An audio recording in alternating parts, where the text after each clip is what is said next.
बिस्मिल्लाहिर्रहमानिर्रहीम, अस्सलाम वालेकुम। वेलकम टू देसी विलायती जायके। देसी विलायती जायके में आज हम बनाएंगे मज़ेदार सी मिक्स सब्ज़ी। अक्सर ही हमारे घर में सब्जियां थोड़ी थोड़ी सी बच जाती हैं। इनको ज़ाया करने के बजाय आज हम बनाएंगे इनसे बहुत ही मज़ेदार सी सब्ज़ी। ये जितनी झटपट बनती है और जितनी आसान है, इसका जायका उतना ही लाजवाब सा बनता है। तो चलते हैं अपनी रेसिपी की तरफ। यहाँ पे हमने ले ली है कुछ सब्जियां, जिसमें मैंने लिया है एक लार्ज साइज़ का आलू, दो मीडियम साइज़ के मैंने यहाँ पे प्याज ले लिए हैं, 3 टमाटर, 2 हरी मिर्चें, एक बड़ा शिमला मिर्च रेड कलर का, और साथ में मैंने ले ली है यहाँ पर तुरई। मेरे पास 2 तुरई बची हुई थी तो मैंने इससे ही काम चला लिया। तो इन सबको हम अच्छे से वॉश करके काट लेंगे। मैंने यहाँ पे चौकोर शेप किया है इनका। आपको जो शेप पसंद है आप वो वाला शेप कर लें। पैन हमारी यहाँ पे गर्म हो चुकी है। अब इसमें हम डालेंगे आधा कप कुकिंग ऑयल। जैसे ही हमारा तेल गर्म होगा तो हम इसमें प्याज भी शामिल कर देंगे। चैनल पे अगर नए हैं तो चैनल को सब्सक्राइब कर दें, ताकि हमारी रूटीन रेसिपीज आप तक बहुत इजीली पहुंच जाएं। आपका प्यार और सपोर्ट हमारे लिए बहुत अहम है, तो चैनल को सब्सक्राइब करना बिल्कुल ना भूलिएगा। तो जी, यहाँ पे हमारा प्याज जो है वो ब्राउन हो चुका है। इसको हम इतना ब्राउन करेंगे कि ये एकदम गोल्डन हो जाएगा। जैसे ही ये गोल्डन होगा तो हम इसमें डाल देंगे थोड़ा सा पानी, ताकि ज़्यादा हमारी प्याज जो है वो जल ना जाए। तो हमने इसमें थोड़ा सा पानी डाल दिया है। पानी में जैसे ही बॉयल आएगा तो हम इसमें डालेंगे हल्दी।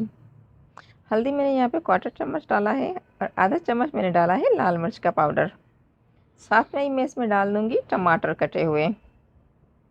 अब इनको हम कर लेंगे अच्छे से मिक्स, और जैसे ही हमारे टमाटर जो है वो सॉफ्ट हो जाएंगे तो हम इसमें डाल देंगे थोड़ा सा पानी। पानी डालने के बाद जो है हम इसको अच्छे से मिक्स करेंगे और इसे हम कर देंगे कवर, ताकि हमारे टमाटर जो है वो अच्छे से गल जाएं। कवर करने के बाद जो है हम इसको देखेंगे तो हमारे टमाटर यहाँ पर और प्याज अच्छे से गल चुकी है। इन सब चीज़ों को हम करेंगे मिक्स, और इसमें हम डाल देंगे पानी।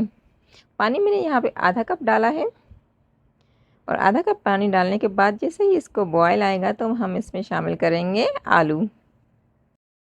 एक लार्ज साइज़ का मैंने आलू डाला है इसमें, और साथ में ही मैंने इसमें डाली है तुरई कटी हुई। तुरई के भी मैंने यहाँ पे मोटे मोटे क्यूब कर लिए हैं, ताकि ये अच्छे से गल जाए। और इन सब चीज़ों को हम यहाँ पे कर लेंगे अच्छे से मिक्स, और इसमें डालेंगे थोड़ा सा नमक। नमक हम जायके के हिसाब से डालेंगे, और 10 मिनट के लिए हम इसे कवर कर देंगे। जैसे ही 10 मिनट हो जाएंगे तो हम देखेंगे कि हमारे तुरई और आलू कितने पके हैं। अगर आलू हमारे यहाँ पे गल जाते हैं तो समझें कि हम बाकी चीज़ें इसमें डाल सकते हैं। तो जी, आलू हमारे गल चुके हैं। अब हम इसमें डाल देंगे शिमला मिर्च। शिमला मिर्च बहुत ही जल्दी पक जाती है, तो ये हम लास्ट में डाल रहे हैं। साथ में मैंने यहाँ पे धनिया पाउडर डाल दिया है, और मैंने यहाँ पे डाल दी है 1/4 चम्मच काली मिर्च। काली मिर्च का जायका सब्ज़ी में बहुत ही ज़्यादा अच्छा आता है, तो ये ज़रूर डालिएगा। अब इन सब चीज़ों को हम अच्छे से मिक्स करेंगे, और हम तब तक इसे भूनेंगे जब तक कि ऑयल बिल्कुल अलग नहीं हो जाता। तो जी, ऑयल यहाँ पे हमारा अलग हो चुका है। अब हम इसमें डालेंगे कटा हुआ धनिया और हरी मिर्चें, क्योंकि इन दोनों चीज़ों के बगैर जो है वो कोई डिश कंप्लीट नहीं होती। सब्जियों की ये जान है। तो यहाँ पे हमारी मज़ेदार सी तुरई बन के हो गई है तैयार। इसका जायका बहुत ही मज़े का हुआ था, तो ये रेसिपी ज़रूर ट्राई कीजिएगा।